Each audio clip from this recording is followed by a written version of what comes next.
আসসালামু আলাইকুম। যারা মালয়েশিয়া যেতে চান খুব শীঘ্রই তো আশা করছি ওপেন হয়ে যাচ্ছে। তো ওপেন যখনই হোক না কেন, যদি আপনি আহ, এই কলিংয়ের যে একটা কম্পিটিশন রয়েছে, এই কম্পিটিশনে যদি আগায় থাকতে চান, তাহলে আপনার কিছু ইনিশিয়াল কাজ রয়েছে। নাম্বার ওয়ান হচ্ছে, আপনি যদি আগায় থাকতে চান তাহলে আপনার বিএমইটি যে রেজিস্ট্রেশনটা রয়েছে আমি প্রবাসী থেকে রেজিস্ট্রেশন করে রাখতে পারেন। দুই নাম্বার হচ্ছে 3 দিনের যে ট্রেনিংটা রয়েছে, 3 দিনের ট্রেনিং সার্টিফিকেটটা নিয়ে রাখতে পারেন।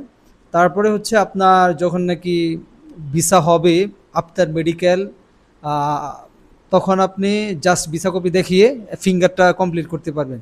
অনেক সময় ফিঙ্গারটাও দেওয়া যায়, বাট এটা অতিরিক্ত হয়তো বা টাকা পে করার লাগে, দরকার নাই। আপনার ভিসা হলেই তখন আপনি ফিঙ্গারটা কমপ্লিট করবেন। বাট এর আগে আপনি দুইটি কাজ করে রাখতে পারেন, যেটা আমরা অল টাইম এখন থেকে এনকারেজ করছি, যাতে আপনি পিছিয়ে না থাকেন। নাম্বার ওয়ান হচ্ছে আমি প্রবাসী থেকে বিএমইটি রেজিস্ট্রেশন, আর নাম্বার টু হচ্ছে 3 দিনের ট্রেনিং সার্টিফিকেটটা নিয়ে রাখা।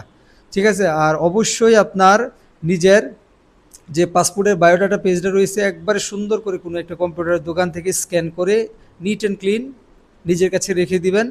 তারপর হচ্ছে আপনার সুন্দর একটা ল্যাব প্রিন্ট ছবি, পাসপোর্ট সাইজের সফট কপি রেখে দিবেন। আর হার্ড কপি যদি রাখতে পারেন, যদি এলাকায় ওই রকম ল্যাব থাকে তাহলে করবেন, না হলে মিনিমাম সফট কপিটা রাখবেন।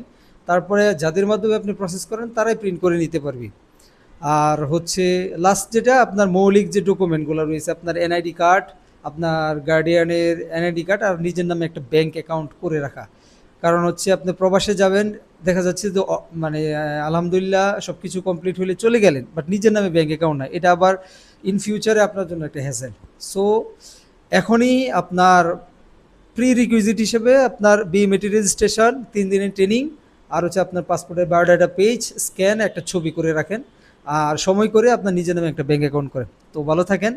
আর আমাদের সাথে থাকেন।